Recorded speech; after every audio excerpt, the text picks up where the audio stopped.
There is nobody who's not been happy. Everybody's been happy, but the problem is they're not able to maintain it, that's all.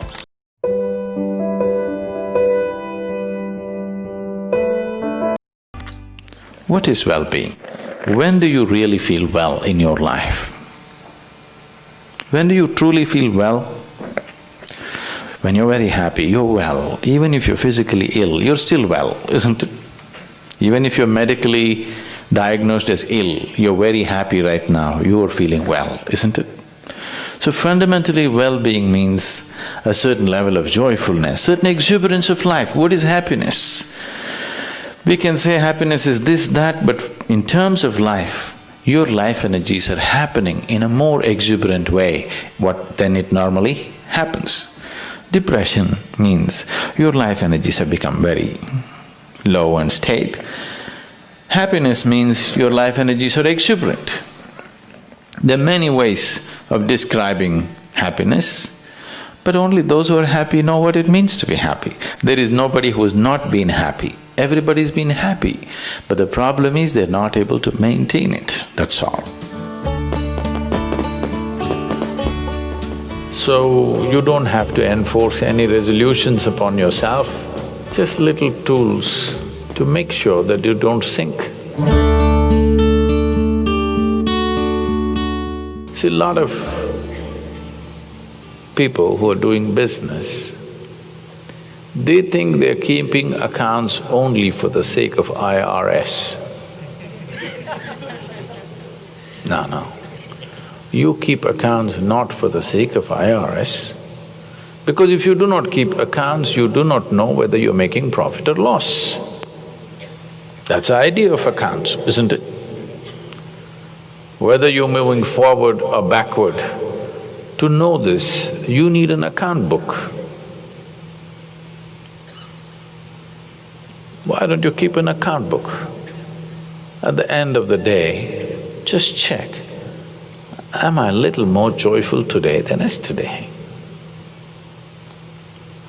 If you had done this since you were 5 years of age, you would have been ecstatic by now. Profit side became like this because you never kept accounts. One day you checked, when it became very acute, then you see you're in a big loss. Every day, every month, just keep accounts. Am I becoming more joyful or less joyful? There are only two things. How joyful are you and how much joy do you give to people around you? This you can keep accounts. If you keep accounts of this, people are keeping accounts of their money as if they're going to carry it with them. The real wealth of life is how joyful you are, how wonderful is your experience of life. Joy is not a goal by itself, but it's a necessary ambience for life. If you don't set this one ambience, then whatever you have is just going waste. Tomorrow, if you wake up in the morning… No, this is not my wish, but I want you to know, of all the people who go to bed tonight, over 1 million people will not wake up tomorrow morning. And tomorrow, if you and me wake up tomorrow morning, is it not a fantastic thing? 1 million people did not wake up. You woke up. Is it not a great thing? Yes. You don't seem to think so. Yes. Because the problem is just this, you are living with an idea that you're immortal. When I say you're immortal, you're not actually thinking you're immortal, but you're not conscious of your mortality. If you're not conscious of your mortality, somewhere you think you're immortal, isn't it? How many moments in a day are you conscious that you're mortal? If you were conscious, would you have time to crib? Would you have time to fight with somebody? Would you have time to do some rubbish with your life? If you knew If you are conscious that you are mortal, you would do nothing other than what is absolutely needed for you and everybody around you. Don't think this is a negative thing. Death is not a negative thing. It's the only thing which has added value to your life. If you're here forever, you would be unbearable. Yes. If you just become conscious of this one thing, that always you're conscious that I'm mortal, you don't have to think, I will die today, we don't intend, we want to live as far as possible. Just you know, one day I will die. Every day, every moment if you remind yourself, this is a brief life, I'm mortal, one day I will end. Just do this for 2 days and see, you will become something truly fantastic within yourself, just this is all.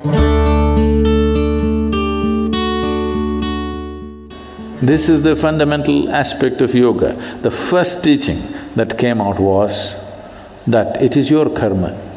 That means it's your making. Your life and the experience of your life is entirely your making. If this one thing doesn't sink into absolutely, you will not make the necessary changes. You still think, yes, I know it's my karma, but you know, my husband, what he did. You can't fix this. First you understand, this is my making, entirely my making. The moment you see it, you have the ability to change it. I see it, but you know what they did to me yesterday? Now you can't change it. It doesn't matter who did what. What is happening within you, your experience of your life is entirely your making. This is your karma. Karma means not something that drops upon you from somewhere. Karma means your action, it's your making, it's your doing. Before you go to bed, everything that's not you, keep it aside. They may be precious to you. You think about it, your house, is it you? Oh, my house. All right, you have lots of passion about it, but all right, keep it aside. Your husband, is it you? No, that's easy, he's not me.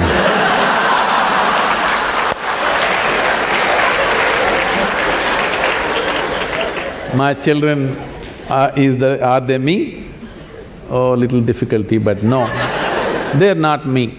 They're beginning to tell you, if they're 12, they already told you. So the clothes that you wear, is that you? No. The body that you wear, is that you? No. All these thoughts and emotion, is this you? No. Everything that's not you, keep it in one heap. Not physically, just do this mentally. Keep everything aside. Let me see.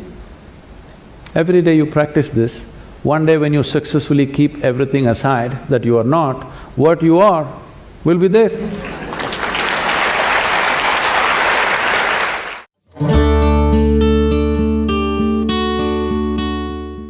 What you're referring to as love is basically the sweetness of your emotion. You sit here, you could feel love about somebody who is not even here. So it's got nothing to do with anybody. It is just the sweetness of your emotion. Now is your love affair, your ability to love, is it on self-start or is it on push-start? You can use another person to stimulate that within you, or you can be on self-start mechanism.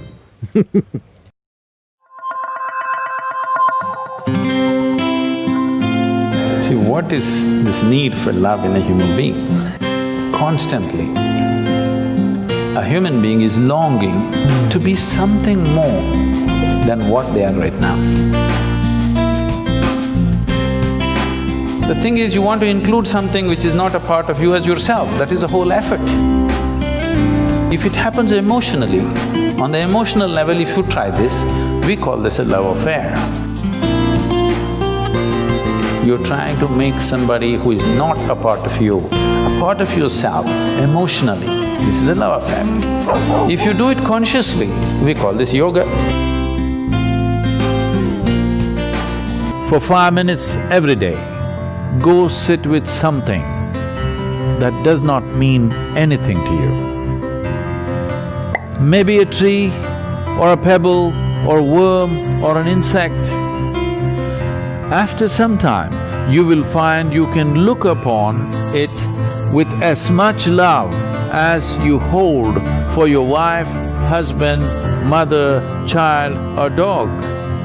Maybe the worm does not know this, the insect does not know this. That does not matter. If you can look at everything lovingly, the whole world explodes into a beautiful phenomena for you. You realize love is not something that you do, it is the way you are.